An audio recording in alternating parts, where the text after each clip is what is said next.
Allora, ho chiesto all'organizzazione di un desiderata da parte mia, di esaudire un desiderata. Il desiderata è quello di ringraziare tutti quelli che hanno collaborato dal punto di vista tecnico e scientifico per fare quello che si chiama allegato A alla DGR 1234 del luglio del 2014, che compone i pagamenti agroambientali, quelli forestali e dell'indennità compensativa del PSR del Veneto.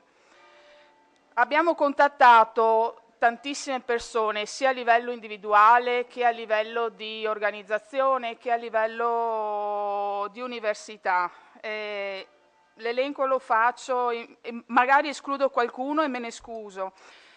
Grazie all'AIGACOS, Associazione Italiana per la Gestione Agronomica e Conservativa del Suolo, grazie al Dipartimento TESAF dell'Università di Padova nella persona di Luigi Sartori, grazie al professor Tabaglio dell'Università Cattolica Sacro Cuore di Piacenza, grazie al professor Pisante dell'Università degli Studi di Teramo, grazie al Dipartimento DAFNAE con i professori Scotton, Morari, Sambo e Cassandro, grazie all'ITIS Cerletti, al Dipartimento di Medicina Animale, Produzione e Salute dell'Università, all'Associazione Regionale Allevatori ARAV, all'Istituto Domenico Sartora, all'Istituto Dalla Lucia di Feltre, alla Provincia di Vicenza, a Veneto Agricoltura, nelle persone di Lorenzo Furlan, Valerio Bondesan, dell'azienda di Vigliago, grazie ancora all'Unione Veneta Bonifiche e al Consorzio per il canale Emiliano Romagnolo di Bologna. Grazie all'Organizzazione Regionale Tabachicoltori del Veneto, al professor Giupponi dell'Università Ca' Foscari di Venezia, alle comunità montane del Veneto e alcuni esperti dell'Ordine degli Agronomi del Veneto che hanno una fortissima esperienza in materia di biodiversità naturalistica. Grazie a una serie di tecnici delle organizzazioni professionali agricole che abbiamo contattato di persona e anche ai rappresentanti delle organizzazioni professionali agricole che ci hanno messo in contatto con loro. Grazie ai liberi professionisti e operatori del settore nel tema dello spandimento agronomico degli effluenti e al Consorzio Italiano Biogas che ci ha permesso di fare tutta una serie di conteggi che sono diventati poi lo strumento fondamentale per giustificare la misura 1015 di questo PSR. Grazie ancora per l'agricoltura biologica sia al sistema di quantificazione nazionale degli impegni gestito dalla società NUSIS, sia ai consorzi vitivinicoli, alle cantine vitivinicole, ai consorzi di ortofrutticoltori, agli organismi di certificazione del biologico, alle associazioni del biologico, alle cooperative del biologico e grazie anche a tutti coloro che hanno risposto ai contatti che sono intervenuti da parte del dottor Luciano Fantinato che ci ha seguito in questo percorso e della dottoressa Daria Maso che insieme a Andrea Povelato ci hanno aiutato nella programmazione, nella certificazione di tutto questo documento. Probabilmente ho dimenticato qualcuno e me ne scuso. Il documento proprio per l'insieme delle persone che ha coinvolto è un documento piuttosto complesso, non starò qui a discuterlo con voi, vi darò tutta una serie di elementi che vi permettono una lettura mirata di quali sono le diversità rispetto alla versione che era stata oggetto di approvazione ed è stata presentata qui il giorno 10 di aprile. Sostanzialmente in quella occasione era stato detto da parte mia che c'erano una serie di intenti presenti negli impegni di quelle misure agroambientali che erano state proposte che sarebbero rimasti o sarebbero stati modificati a seguito della opportunità di rendicontare per quegli impegni un pagamento agroambientale e a seguito della possibilità di poter in una seconda fase riuscire a dare una qualche semplificazione alle proposte. Questo in effetti è stato fatto perché alcune modifiche ci sono e alcune delle osservazioni che sono state trasmesse da parte vostra in sede di partenariato sono già contenute in questa proposta. Laddove non sono contenute si troveranno spesso in sede di bando e non a questo livello di programmazione. Partiamo dalle ex 216, dagli investimenti non produttivi che adesso in questa puntata del PSR si qualificano come interventi 441, 442 e 443. L'intervento 441 è quello che ripristina le situazioni di prati degradati nelle zone di montagna e collina, in questo caso del Veneto. Questo intervento ha una quantificazione che è stata rendicontata in termini di costo standard e presenta due tipologie di opportunità in zona rete Natura 2000. Su questo mi soffermo perché queste opportunità potrebbero variare in funzione di tutto l'esito della discussione che ci sarà in sede di rapporto ambientale VAS e della collegata valutazione di incidenza. Perché un'ipotesi che è stata formulata in sede di Vinca è quella di intervenire con due cantieri operativi sullo stesso progetto di ripristino e riqualificazione dei siti abbandonati, suddividendo le aree di intervento in due tranche, una il primo anno e una da realizzare completamente nel secondo anno, questo a fronte di evitare la realizzazione della famosa vinca di progetto che tanto aveva fatto penare i professionisti durante questa programmazione e di poter avere la soluzione alla vinca all'interno del documento di vinca del programma. Questa è una delle opportunità che ci sono, ecco perché le rendicontazioni di questa misura al momento si presentano come ipotesi due cantieri, ipotesi un cantiere dentro zona rete. Per tutti i valori economici che vedete espressi in queste slide c'è un riquadro a destra, a sinistra, in alto e in basso dove ci sta, ma c'è in tutte, non c'era in quelle dei colleghi che mi hanno preceduto, perché questa è una bellissima scatola di cioccolatini col fiocco, ma i cioccolatini vanno aperti, scartati e semmai dopo ce li si gusta. Nel senso che qui c'è tutta la programmazione di una serie di discussioni che interverranno in sede di Commissione europea per farci validare le proposte che ci sono qui. Questa è la proposta che parte dal Veneto e questa proposta deve essere discussa e validata da parte della DG Agri. È la massima espressione di quello che siamo riusciti a fare in termini di conteggio e valutazione economica. Non è probabilmente quello che poi portiamo a casa, che questo sia chiaro perché è giusto anche essere corretti nell'ipotesi. Altra cosa da segnalare è, in tutte queste misure voi vedrete spesso importo calcolato per quanto riguarda i pagamenti agroambientali, importo riconosciuto. Questo perché? Perché ci sono utili tutte e due.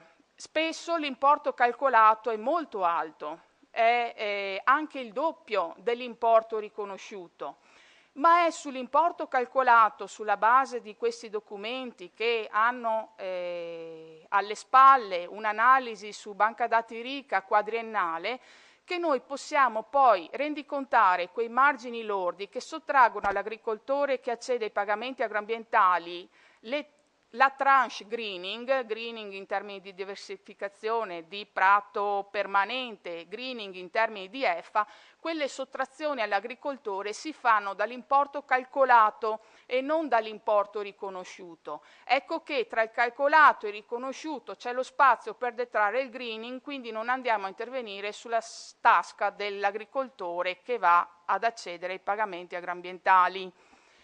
Ancora, in alcune di queste proposte, che sono tutte una volta pubblicate, leggibili all'interno dell'allegato A di questa DGR 1234, c'è anche il calcolo in alcuni casi del greening inteso come diversificazione qualora applicato alle cover. Noi abbiamo fatto anche questo esercizio di vedere quanto costa all'agricoltore aderire alle misure agroambientali e farsi riconoscere come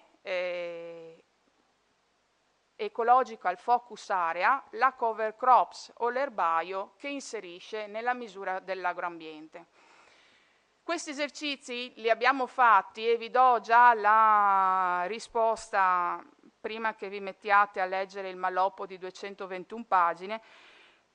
Questi esercizi ci hanno permesso di comunque giustificare all'interno dei pagamenti agroambientali del Veneto delle rotazioni con la possibilità di riconoscere un quantum all'avvicendamento, cosa che spesso c'è dentro alle misure a pagamento agroambientale del Veneto, indipendentemente dal fatto che il greening dei documenti comunitari imponga a ciascun agricoltore la diversificazione e quindi già una sua suddivisione in 3 minimo colture della superficie agricola durante l'anno.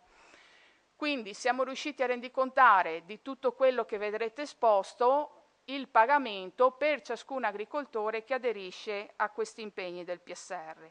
Laddove non siamo riusciti a rendicontare un conteggio, l'impegno è sparito. Quindi tutto quello che vedete ha una quantificazione economica alle spalle.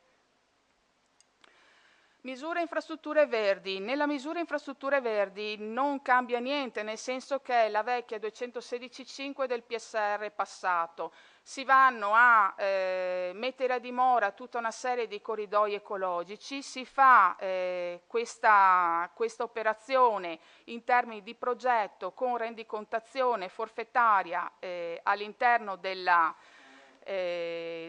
nostro pagamento riconosciuto, e il pagamento riconosciuto vedo che qui non c'è, ma in sostanza si quantifica in 9,57 euro al metro quadro, al metro lineare per i nuovi corridoi ecologici e in 10.477 euro al ettaro per i boschetti. Non so perché, ma è sparita la slide. Nella 443 anche qui ci sono tutta una serie di investimenti non produttivi che hanno a che fare con tutta la materia della biodiversità naturalistica. Qui all'interno ci sono le strutture funzionali all'osservazione dell'avifauna, le strutture per la diffusione dell'avifauna, la realizzazione di aree umide. Quello che vi segnalo è in termini di discussione, di valutazione di incidenza, ne è uscita purtroppo la necessità che qualora si andranno a realizzare altanee utili per il birdwatching, queste debbano comunque avere una vinca di progetto associata. Andiamo dentro i pagamenti agroclimatico-ambientali. La prima misura è la misura sulle tecniche agronomiche a ridotto impatto ambientale. Qui c'è la proposta di introduzione dell'agricoltura conservativa, il mantenimento dell'agricoltura conservativa e il minimum tillage. Per quanto riguarda l'introduzione, la variazione è questa. Abbiamo tentato una proposta sulla quale inseriamo la possibilità di presentare introduzione all'agricoltura conservativa alle aziende su una SOI di 10 ettari, senza doverle impegnare sul 25% della SOA aziendale. Questo è un tentativo, si capisce, va in discussione con la Commissione, ma risponde a una serie di osservazioni che erano arrivate anche in sede di partenariato.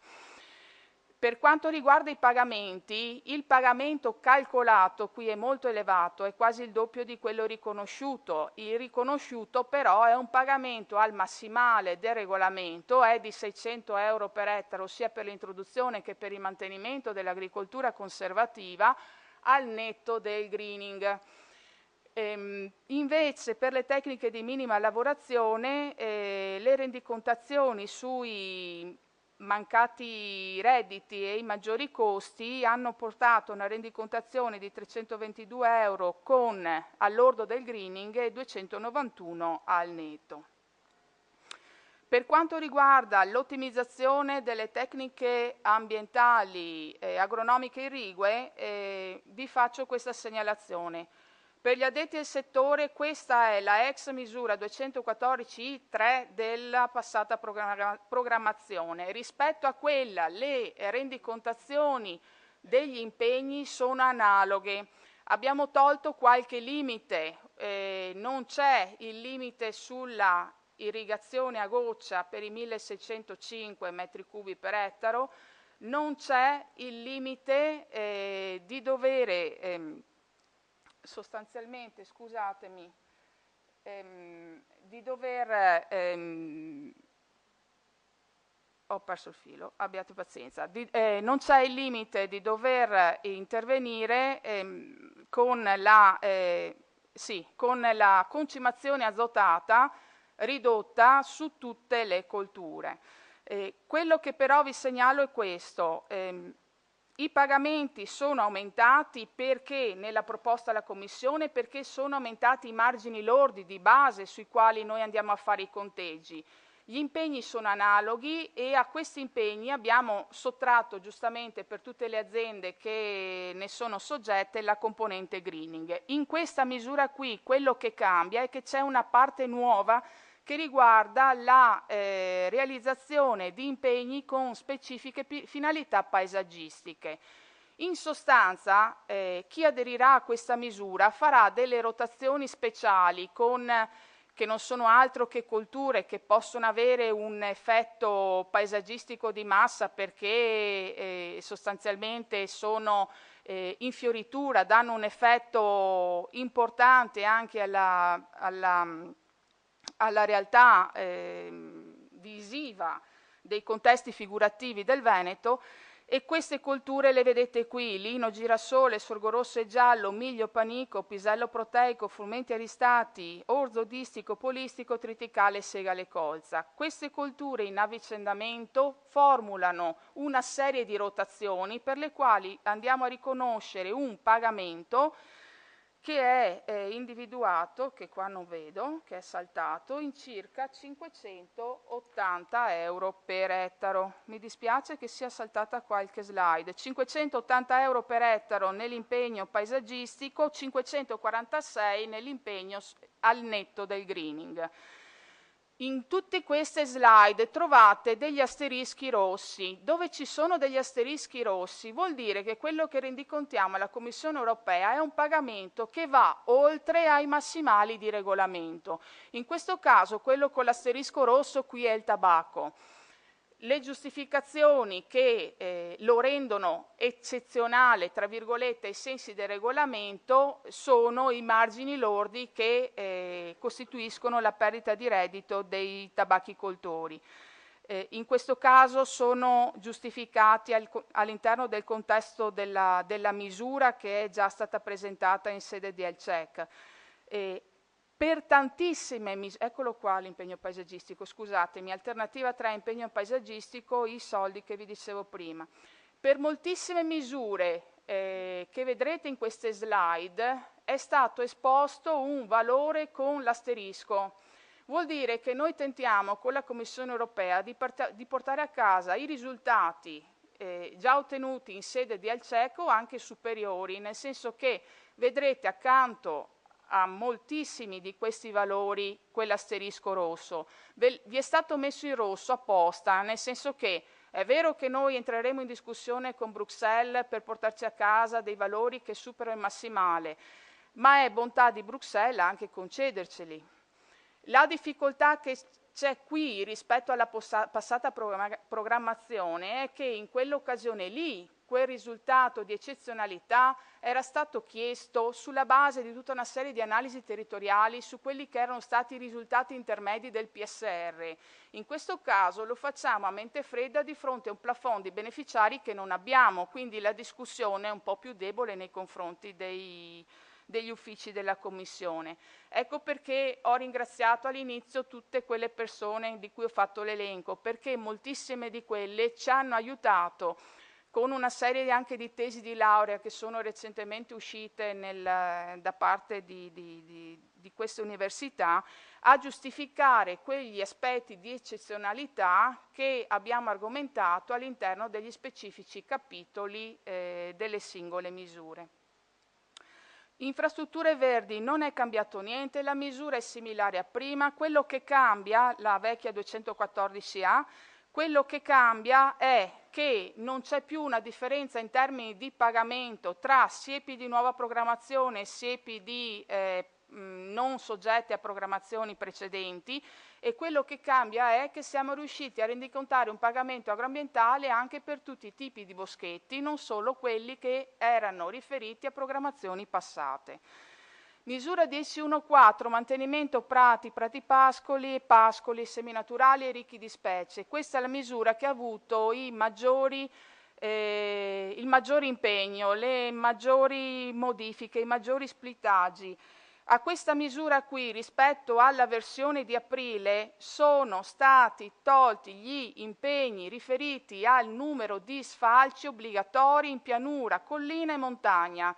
L'agricoltore viene verificato da parte di Avepa per il fatto che Avepa trova il prato sfalciato, che l'abbia sfalciato ieri 2 volte, 3 volte, 5 volte. Questo per i prati normali, quelli ordinari di pianura, collina e montagna, non è elemento di giudizio. Quello che è elemento di giudizio è il mantenimento delle aree non sfalciate. Queste aree di dimensione tra i 500 e i 2000 metri quadri che l'agricoltore deve mantenere e che sono funzionali al rifugio della fauna selvatica. Questo sia in zona rete che in zona non rete. Altra differenza importante è che per le situazioni di prato in zona vulnerabile ai nitrati non c'è nessun impegno relativo alla fertilizzazione organica correlato alla diminuzione della distribuzione degli effluenti. Quindi qui in questi prati si spande tutti a 170, ma chi viene pagato per spandere a 170 è chi si trova in zona ordinaria. Chi invece si trova in zona vulnerabile va a 170 tranquillo e beato come dovrebbe andare e si fa l'impegno sui prati senza controllo sullo spandimento in termini di quantità. Il controllo sullo spandimento viene fatto per il rispetto di condizionalità e quindi di tutti quei divieti che la condizionalità prescrive in zona vulnerabile. I pagamenti sono molto più alti di prima, perché proprio per la presenza di queste zone non sfalciate che costituiscono perdita di reddito rendicontabile. Il pagamento è anche più alto di questo massimale di 450 euro per ettaro che viene riconosciuto a tutti i prati di pianura, montagna e collina che aderiscono agli impegni ordinari. La differenza tra il calcolato e il pagato ci sarà utile per sottrarre dal calcolato il greening della componente prato permanente che comunque va sottratta a queste superfici da regolamento pagamenti diretti. Quello che vi segnalo è che, come troverete nei PSR di Bolzano e di Trento, anche noi ci siamo avventurati sulla definizione di misure per i prati ricchi di specie e per sia in pianura che montagna che collina e per i pascoli ricchi di specie. Sono misure complesse che non vi descrivo qui, che sostanzialmente saranno realizzate, come diceva il dottor Trentin prima, con l'approccio collettivo su base cartografica regionale e con una serie di impegni che sarà il soggetto coordinatore di questi impegni anche ad accollarsi in termini di verifica. Per la misura 10.1.5, che è la misura che riguarda lo spandimento agronomico delle deiezioni, questa misura sostanzialmente ha permesso di elaborare un pagamento agroambientale che rispetto alla passata programmazione non tenesse conto di dover ridurre in zona vulnerabile gli apporti di 2/3 rispetto all'ordinarietà, quindi rispetto ai 170 kg.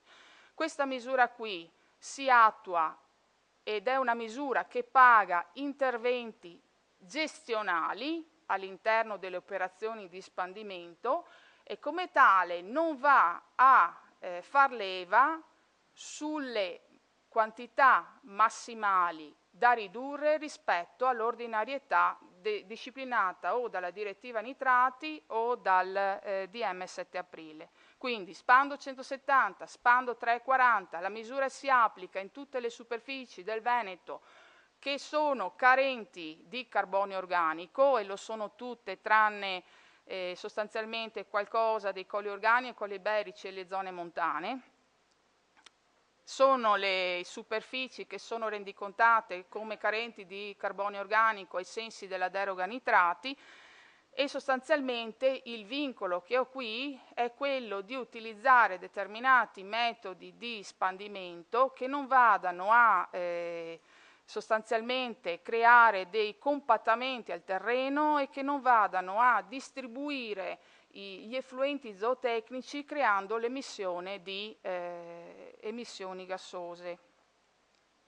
Il pagamento è di 351 euro per ettaro in zona vulnerabile e 410 in zona ordinaria senza alcuna detrazione in termini di greening. Per quanto riguarda le misure di tutela e incremento degli habitat seminaturali, qui sono state fatte convergere tutte quelle misure che un tempo erano disperse in altrettante sottospecie di azione del PSR passato.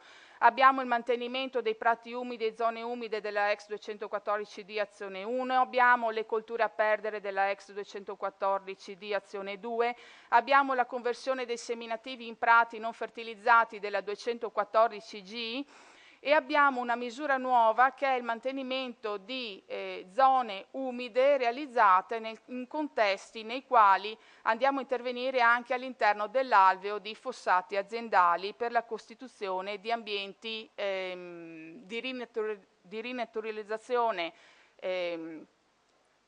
degli habitat per favorire la presenza dei macroinvertebrati acquatici. Queste misure le abbiamo rendicontate permettendo anche in questo caso il riconoscimento della questione di eccezionalità. Per cui se ci riusciamo, in questo caso il mantenimento di prati e zone umide è portato a 700 euro per ettaro, nel passato PSR erano 661, le colture a perdere a 950, nel passato PSR erano circa 900 euro, la conversione dei seminativi in prati è mantenuta anche quella da 661, arriviamo a rendicontarne 700 e lo stesso vale per quelli agganciati alla sistemazione della rete idraulica minore. Che cosa c'è da dire? Sia in questa ma anche nelle altre misure, anche se non è espresso, vedete la suddivisione singolo gruppo. Questo perché nel caso in cui si aderisse alle misure del PSR, pagamenti agroambientali e biologico con una domanda associata presentata da un singolo coordinatore ma che mette insieme più domande di singole aziende, in quel caso lì anche il pagamento del singolo aumenta perché i costi di transazione, quindi quelle che vengono identificate come tra virgolette spese generali, passano di quell'ettaro, passano dal 20% di quanto è stato rendicontato al 30%. Questo non implica per i conteggi che abbiamo fatto che non possa dall'altra parte essere pagato il coordinatore della misura con quella misura che vi ha presentato prima il dottor Trentin, che è la 16515. 1615. Razze in via di estinzione, qui l'eccezionalità c'è quasi dappertutto. perché il tentativo è quello di portare a casa premi molto superiori ai 200 euro per ettaro, sia per la bullina, sia per il cavallo tiro pesante rapido, il norico, la pecora lamon e la foza, l'alpagota e la brogna. Per la misura 10.2, che è la ex 214H, che è gestita in primis da Veneto Agricoltura e da tutti gli istituti che all'interno degli istituti agrari del Veneto continuano a mantenere le specie minacciate da biodiversità, è stato tentato un percorso di rendicontazione in termini di costi standard.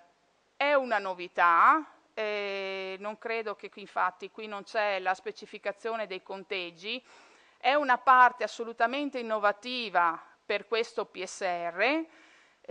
Sostanzialmente il tentativo è quello di dare alla Commissione europea degli elementi di giudizio per poter evitare tutti i conteggi economici che stanno alla base della riconoscimento dell'aiuto a chi segue le specie minacciate, ma di riuscire a rendicontare dei forfettari per singola specie. Passo di corsa al biologico. Per quanto riguarda il biologico, le modifiche sono sostanzialmente queste, che c'è il riconoscimento dell'eccezionalità sia per le orticole che per le coltivazioni in serra, che sono una nuova identificazione di pagamento che prima non c'era, e che tentiamo di agganciare a questo pagamento generale due pagamenti aggiuntivi, uno che riguarda l'utilizzo dei pronubi sia in serra che nelle coltivazioni frutticole, e per questo ringrazio le associazioni degli apicoltori che non ho ringraziato prima, e dall'altra parte le colture da sovescio, perché ci siamo accorti che il sovescio comunque non è una pratica ordinaria per l'agricoltore biologico del Veneto, per cui indipendentemente da quello che è prescritto dal DM nazionale, l'agricoltore del Veneto riesce a essere certificato biologico senza dover fare queste rotazioni con le cover, e proprio per questo, perché non è ordinario, siamo riusciti a rendicontare qui un pagamento associato alle cover. Ripeto, una proposta perché è un pagamento aggiuntivo e come tale splafona quello che è già il pagamento riconosciuto per certi seminativi per la vite e i fruttiferi, che sono già massimale. Questo vale sia per l'introduzione che per il mantenimento, dove trovate riproposto il conteggio eccezionale sia per le orticole che per le coltivazioni in serra. Io direi di chiudere qua, che Dio ce la mandi buona e di portarli a casa.